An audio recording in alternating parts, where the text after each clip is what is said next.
Hello and welcome to our strategic analysis of Smith& Wesson by Blue Sky Ideas Consulting. My name is Andrew Mills, and joining me in this presentation today will be Noah Salters as well as Jonathan Powers. The rest of our team includes Sama Nasrallah, Brad Kurtz, Nyles Richards, and Mikayla Raney. So today we'll be taking a look at the internal environment within Smith& Wesson, as well as the external environment in the guns and ammunition industry in general. Next, Noah and Jonathan will take us through our strategic recommendations that we believe Smith& Wesson can use to take advantage of those strengths and opportunities as a means to neutralize those weaknesses and threats. Finally, Jonathan will walk us through the financial implications that we believe these recommendations will have, and he will show us exactly how we believe these recommendations can impact the bottom line for Smith& Wesson. So first, let's take a look at the revised mission and vision statements for Smith& Wesson. We believe our mission is to meet the needs of all of our consumers by leveraging our brands and our employees' capabilities and experience to design, produce, and market high quality, innovative products while delivering a healthy financial performance. So for the mission statement, we believe it's very important to include all of the stakeholders within a company into that mission, incorporate it all into one single statement. We also believe it's good to be specific as to how we are going to achieve that mission. Next, let's take a look at the revised vision statement. So we believe our vision is to be the highest selling firearm company in dollars in the global gun and ammunition industry by 2028. Now notice we have set a specific time frame for this vision to be accomplished, and we have also set the parameters into measurable goals, being highest selling firearm company in dollars, something that's easily measured and something that's very specific. Here we have a SWOT analysis of Smith & Wesson, and starting with their strengths, one of the things they do really well is they manufacture their own guns, and they actually own the process that they use to produce these guns. And what this allows them to do is maximize gross profit margins by decreasing overall production costs. It also allows them to maintain a high level of quality as they have a direct hand throughout the entire process of quality control.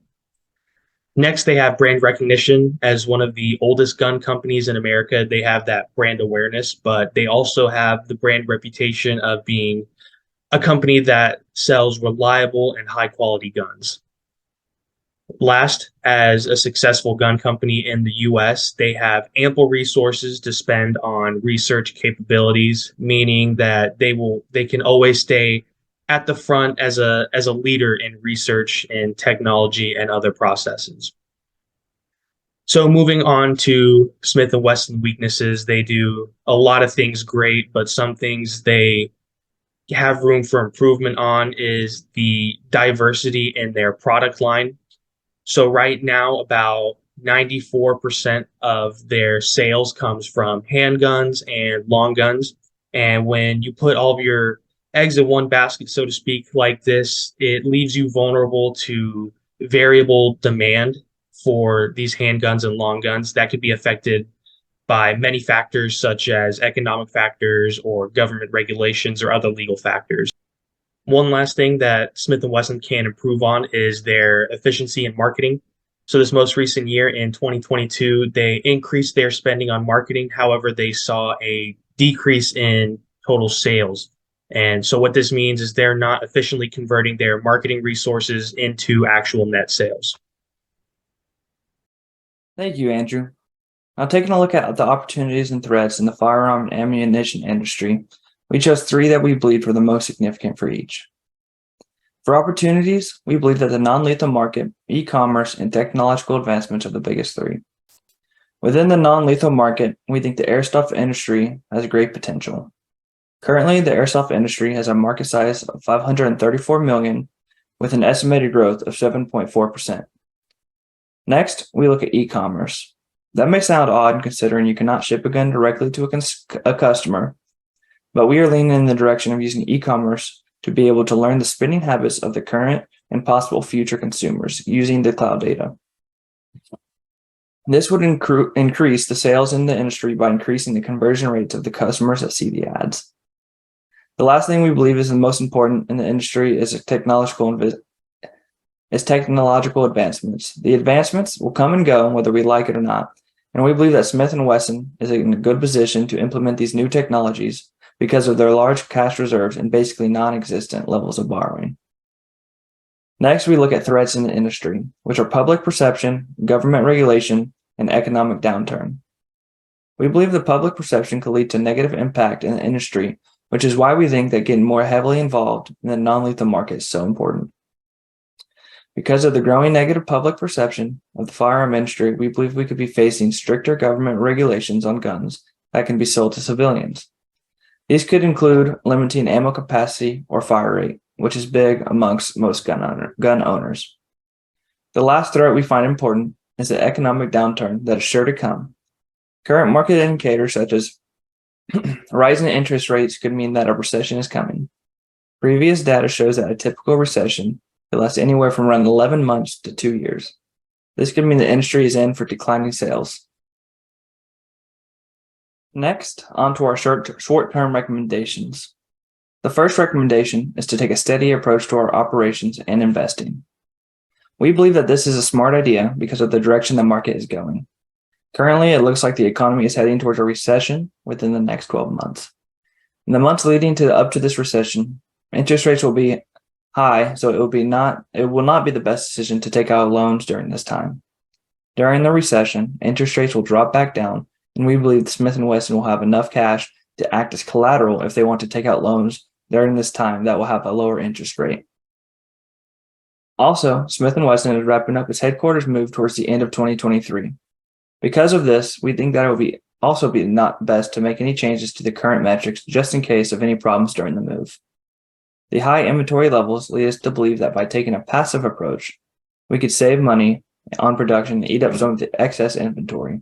Even though we are recommending this passive approach and reducing spending on production, we still forecast a decrease in the net profit margin of 2.5% in 2024.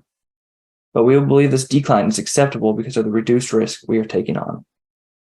The second short-term strategy is to improve marketing efficiency. We believe we can do this by hiring a marketing consulting firm that uses cloud-based market research to reach a larger consumer base. It is proven that cloud data marketing leads to a higher conversion rate than traditional marketing. We believe that in implementing this strategy, we might also need to increase our social media presence because of the higher demand that we will see. From our research, we think that the consulting firm should cost around $1.5 million, but will lead to a 10% increase in net sales the following year. Thank you. And now on to Jack. Thank you, Noah. So for our long-term strategies, we saw two areas that we believe that Smith & Wesson can really capitalize in. First, it's their government contracts, which would be investing in research and development to design pistols. And we believe we can come up with a design to compete with Glock and receive those government contracts, just like they did in 2005, where their net sales of pistols increased by 60%. There's actually 5 steps to that process. First would be increasing our research and development budget. And to do this, we think we should use about $2.5 million to increase that budget, as well as about another $500,000 of hiring consultants of ex-Navy people, as well as ex-military staff, to really get that design mastered. From here, we'd like to obtain some simulation technology to test our weapons under more severe and extreme conditions, and that we could actually use that technology not only on our pistol design, but for our other product lines to help benefit those. And we believe that we would also need to train our staff in that technology, which would be about another $250,000. And we would hope to have that design kind of finished by around 2025 of our finished product of that pistol. And after that, we'd like to increase our marketing, still targeting those trade shows, anywhere with police stations, police officers, military individuals, just to really showcase that pistol line. And around 2026, we do believe that we can obtain those contracts, and the benefits would be phenomenal. Our second one would be to increase product diversity through non-lethal weapons, mainly the airsoft weapons, as well as tasers and pepper sprays. So to do this, we think that we should increase our research and development budget. And here we think that we should increase it by around 5 million in order to develop these non-lethal weapons, as well as spending another 750,000 on the labor. We do think we would need about 2 million per year in order to sell and distribute these non-lethal weapons. And then we'd like to continue investing that some of that money back into research and development in order to continue new product lines. Here, we really think that by the end of 2028, we could see our non-lethal weapons sales at around 15%. So for our normal versus our strategy implementation, I want to highlight that we use cost of sales as a percent of net sales. And in our do nothing forecast, we do see a decline from 2022 to 2023 into 2024 as just the numbers kind of adjust to those pre-COVID numbers because we saw that big spike back in 2020. So with our strategies, we would like to see an increase of sales, which is what kind of all of our strategies focus on through our investments, through our marketing, as well as our non-lethal weapons, and as well as our new product line with the pistols. So we believe we can get that net sales up to over $1 billion back in 2027. So I just want to highlight real quick that you will see our research and development. We do spend a lot of money in here. So compared to what we spent in 2022, you're going to see huge increases as time goes on in our strategy forecasts. And that is to really hit home on, we believe that to be a leading market, that we need to spend more research and development. We're currently Smith & Wesson is spending about 1% of their net sales on research and development. So our net profit margin, as you'll see here in the gray, it's going to continue to rise over time. And we believe that this is really going to be beneficial for the company in the long run. And like I said, in 2027, we believe we can be back around that $1 billion in sales that we saw back in 2020 during COVID. Just real quick, wanted to show you kind of how we got to those numbers. As I said previously, net sales, we would see a decline into more steady numbers. And so down here in our strategy implementation, we would see our net sales again kind of adjust to those pre-COVID numbers, and then we'd really see our net sales start to take off while spending a lot here in the research and development, as well as spending a little bit more in our marketing right off the bat, and then slowly kind of come back down. So overall, I hope that you find our strategies as great as we do. We do believe that these will really help Smith & Wesson increase their bottom line, as well as help them continue to be a market leader, not only in firearms, but now in non-lethal products. So we hope that y'all go with us and let us assist you in the implementation of these strategies. And we hope that you have a great day. Thank you so much.